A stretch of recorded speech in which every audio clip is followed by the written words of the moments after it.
Shankar Pandey, I'm legal internet lecturer company. Today I am going to talk about the topic perpetual rights. Perpetual right refers to the right that is not limited by the time and continue indefinitely.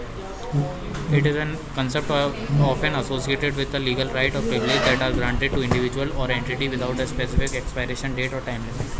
Here are a few examples of perpetual right. Perpetual license. It is a context of intellectual property. A perpetual license grant the license the right to use a particular intellectual property such as software, patent, or trademark for an unlimited duration, unlike a limited term license which has to set expiration date. A perpetual license allows the license to use intellectual property indefinitely.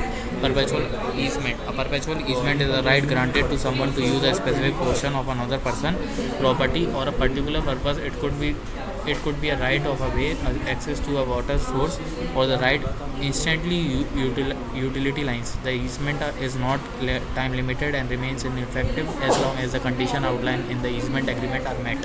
Perpetual royalty. It is a realm of contract and royalties. A perpetual royalty refers to an ongoing payment made by one party to another party for the use of particular assets, such as the copyright work of a patent invention. The obligation to pay the royalty persistent indefinitely without a predetermined term and date. Perpetual trust. A perpetual trust is a type of a trust that is designated to the last indefinite with no specific termination date. The trust property is held by the management by the trustee for the benefit of designated beneficiaries, and the trust terms or condition may outline how the trust will continue to operate over time. It is important to note that the concept of perpetual right can vary depending on the jurisdiction and the specific legal framework in which they are granted. The right and obligation associated with the perpetual right should be clear, defined, and documented in a legal binding agreement or instruction.